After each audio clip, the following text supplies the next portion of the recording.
Hello students, welcome to the study of mathematics. बच्चों, आज हमारे पास डेट 25 अगस्त 2020 और बच्चों आज हमारा टॉपिक है prime number, composite number and HCF. जैसे आप पढ़ते हैं ना बच्चों, नंबर की फॉर्म होती है, इवन नंबर होते हैं, ऑड नंबर होते हैं, होल नंबर होते हैं। ऐसे ही बच्चों कंपोजिट नंबर और प्राइम नंबर भी होते हैं।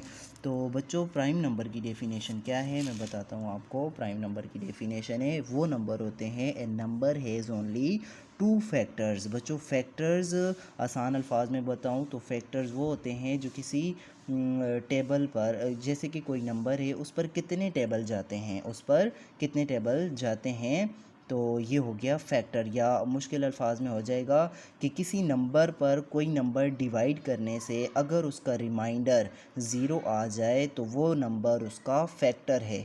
ठीक है, that is one and itself. Prime number वो होते हैं बच्चों जिस पर सिर्फ दो टेबल जाते हैं, जिस पर सिर्फ दो टेबल जाते हैं, एक वन का टेबल और एक उसका अपना टेबल। ठीक है बच्चों, इसी डेफिनेशन के हवाले से, प्राइम नंबर के हवाले से हमारे पास एक क्वेश्चन है कि ये 83 जो है क्या प्राइम नंबर है या नहीं है। तो बच्चों, मैंने आपको डेफिनेशन में बताया कि इसके कितने फैक्टर हो, यानी इस पर अगर दो टेबल जाते हैं तो ये प्राइम नंबर है, अगर दो से ज़्यादा जाते हैं तो ये प्राइम नंबर नहीं है। ठीक है, ये 83 है। हम लिखेंगे फैक्टर ऑफ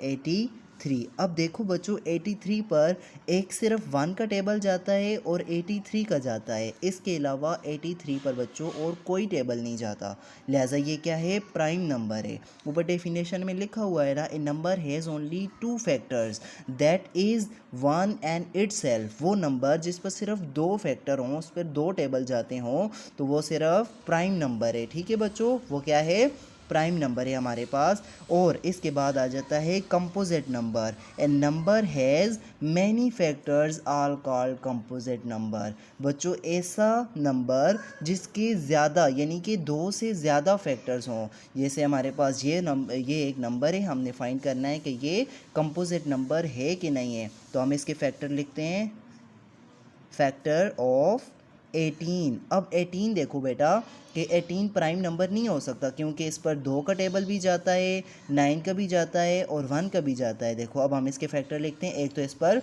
1 का टेबल जाता है, एक इस पर 9 का टेबल जाता है, एक इस पर 2 का टेबल भी जाता है। ठीक है, तो ये क्या है, 2 का भी जाता है और इसका अपना 18 का टेबल भी जाता है, लिहाजा ये क्या है, कंपोजिट नंबर है। ये हम लिखेंगे कंपोजिट नंबर है और ये प्राइम नंबर है। समझ आ गई बच्चों, कंपोजिट नंबर क्या होता है, a number has many factors are called composite number. ऐसा नंबर जिस पर दो से ज़्यादा टेबल जाते हों बेटा, फैक्टर यानी कि फैक्टर्स उसके कितने हों, दो से ज़्यादा हों, तो वो क्या है, कंपोजिट नंबर है। जबकि ऐसा नंबर जिस पर सिर्फ दो टेबल जाते हों, एक उसका अपना और एक वन का, तो वो क्या होगा, प्राइम नंबर। तो आगे चलते हैं बच्चों, अब HCF की तरफ। तीसरी चीज़ हमारे पास क्या है, HCF बच्चों होता है हाईएस्ट कॉमन फैक्टर। जैसे कि हमारे पास ये HCF इसका फाइंड करना है, ये कुछ नंबर हैं 26, 96 एंड 102। इसका हमने HCF फाइंड करना है बाई प्राइम फैक्टर मेथड से। प्राइम फैक्टर मेथड से हमने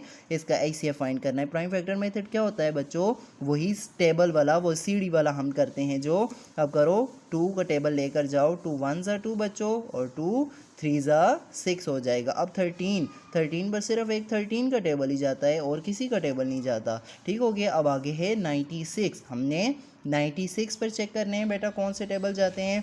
96 पर 2 का टेबल जाता है, अब 2 का लेकर जाते हैं, 2 4 ज़र होता है 8, 1 कैरी जाएगा यहाँ पर और यहाँ पर हो जाएगा 16, 2 8 ज़र 16 हो जाएगा। अब अगेन 2 का लेकर जाओ बेटा, 2 2 ज़ा 4 और 2 4 ज़र 8। ठीक है बेटा, आगे 12 का लेकर जाओ, बड़ा टेबल। ठीक है, टेबल तो आते हैं ना बेटा, तो ये हो जाएगा 12 2 ज़र 24 और 2 1 ज़र 2 अगेन। ठीक है, और आगे क्या है, 102 है, 102 पर टेबल लेकर जाते हैं बेटा, यहाँ पर 2 का लेकर जाते हैं, 2 5 ज़ा 10, इन दोनों को मिलाकर करो तो 2 5 ज़ा 10 हो गया। आगे क्या है, 2 1 ज़ा 2। अब 51 आ गया बेटा, तो 51 पर तो सिर्फ 51 का टेबल ही जाता है और कुछ नहीं जाता, तो यहाँ पर हमने 51 ज़ार 51, तो ये आ गया 51। अब हम लिखेंगे फैक्टर फैक्टर ऑफ 26।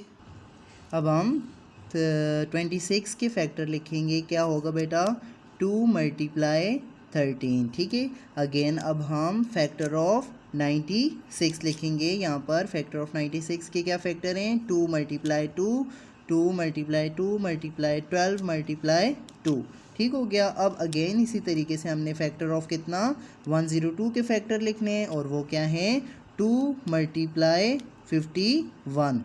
अब देखो बच्चों HCF क्या होता है, HCF होता है हाईएस्ट कॉमन फैक्टर जो तीनों में हो। अब इन तीनों में क्या चीज़ है, तीनों में 2 है, ठीक है। तो हमने इसका HCF क्या है, HCF हमारे पास आ गया = 2, ठीक हो गया बेटा। जो तीनों में कॉमन होता है हाईएस्ट कॉमन फैक्टर यानी कि HCF वही होता है। अब इन तीनों में 2 कॉमन था तो हमने ये इस तरीके से सर्कल लगाकर 2 लिख दिया, ठीक है बेटा। समझ आ गई हाईएस्ट कॉमन फैक्टर क्या होता है। अब आते हैं आपके होमवर्क की तरफ। काउंटडाउन 4 का जो होमवर्क है वो हमारे पास न्यू एक्सरसाइज स्टार्ट है 2B, तो पेज नंबर है 28। तो आपने करना है बेटा ये वाला क्वेश्चन, ये कहता है check the whether the number given in the table below the prime number और कंपोजिट नंबर। वो कहता है कि इन बॉक्सेस में आपने अगर ये प्राइम नंबर है तो P लिखने हैं, अगर ये कंपोजिट नंबर है तो आपने C लिखने हैं। जैसे कि ये 15 है डेफिनेशन में, ठीक है। तो ये कौन सा नंबर है बेटा, कंपोजिट नंबर है कि प्राइम नंबर है, कंपोजिट नंबर है ना, क्योंकि इस पर 2 से ज़्यादा टेबल जाते हैं, 1 का जाता है, 5 का जाता है, 15 का जाता है, ठीक है। इसी तरीके से बॉक्सेस में आपने लिखना है, प्राइम नंबर होगा तो P लिखना है, अगर कंपोजिट नंबर होगा तो C लिखना है। ये आपका होमवर्क है। और काउंटडाउन 5 का जो है हमारे पास वो है, इसकी भी न्यू एक्सरसाइज स्टार्ट है 2B और पेज नंबर है 35। आपने ये HCF वाला क्वेश्चन करना है, ठीक है बेटा। इसमें तकरीबन मैंने ये वाला C पार्ट करवाया आपको और ये 2-3 पार्ट आपने खुद करने हैं। समझ आ गई बेटा, खुदा हाफिज़।